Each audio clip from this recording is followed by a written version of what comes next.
اور یہ روزے ہر صحت مند اور ہر مسلمان عاقل اور بالغ کے لیے یہ روزے فرض ہے۔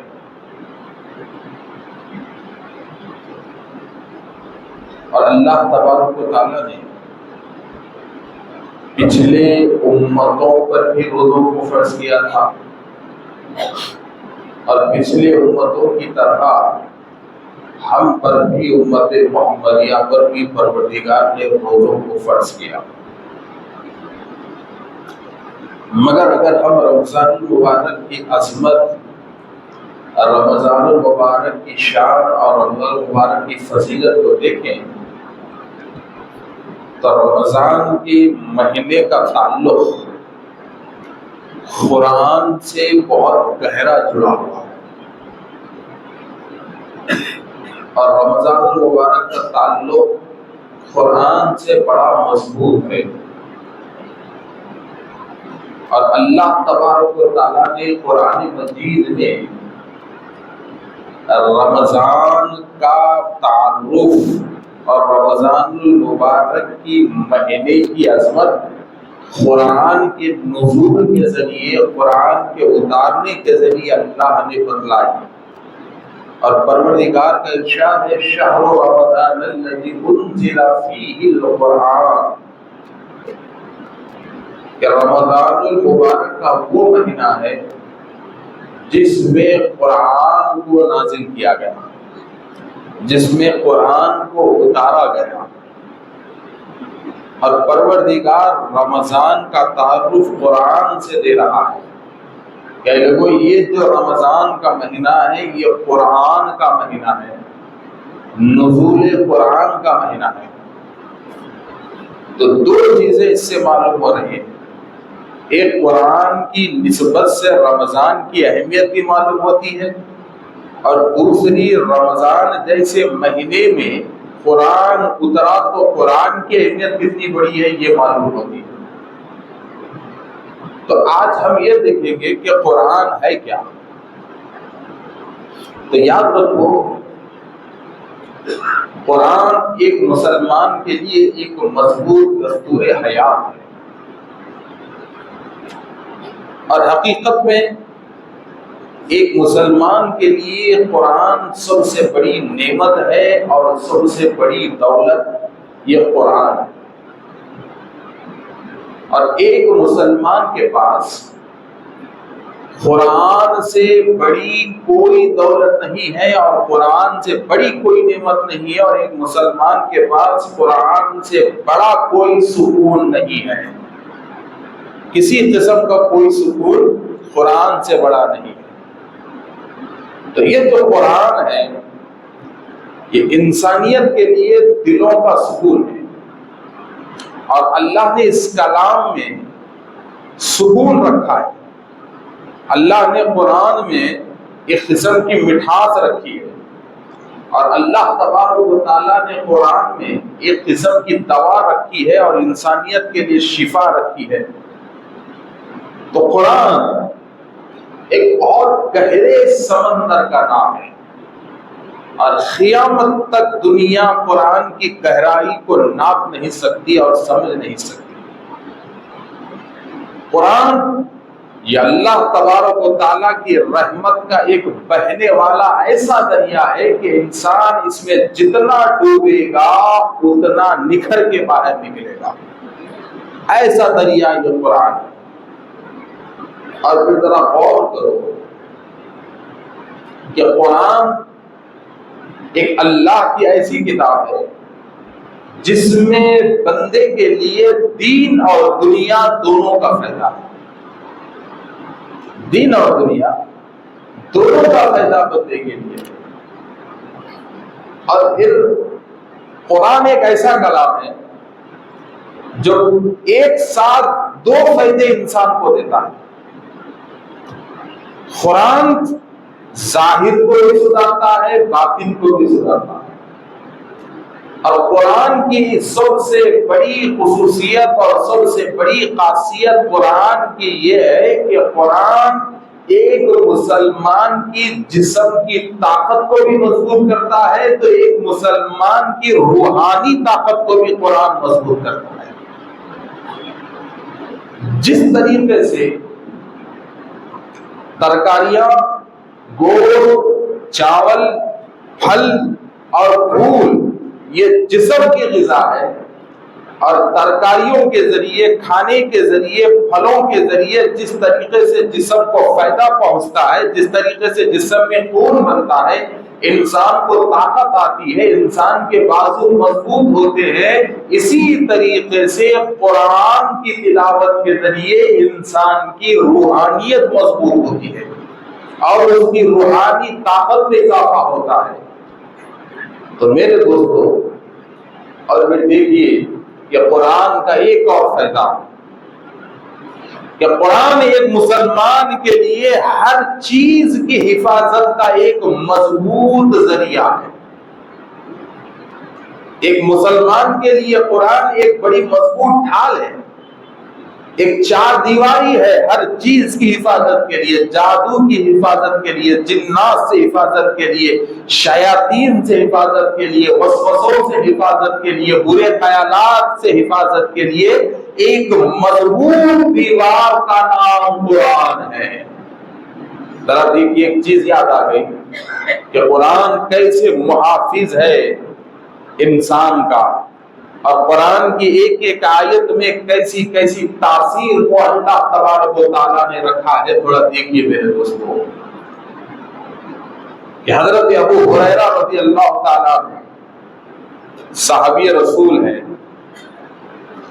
رمضان المبارک میں فطرے کا گیہوں مدینے میں جمع ہوا، فطرے کا دانہ، فطرے کا اناج جو جس طریقے سے دیے تھے وہ جمع ہوا۔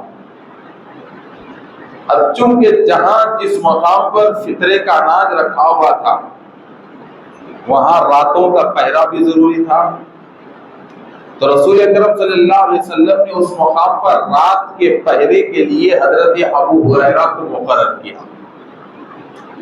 اور حضرت ابو ہریرہ رضی اللہ تعالیٰ عنہ اس مقام پر رات کے پہرے کے لیے مقرر ہوئے، اور رات میں آپ اس مقام پر پہرا دینے لگے۔ تو جب رات کا آدھا حصہ گزر گیا تو حضرت ابو ہریرہ نے کیا دیکھا کہ ایک چور بڑی چالاکی سے اندر گھسا اور تھیلے میں اناج بھر رہا ہے۔ حضرت ابو ہریرہ اسے پکڑ لیے،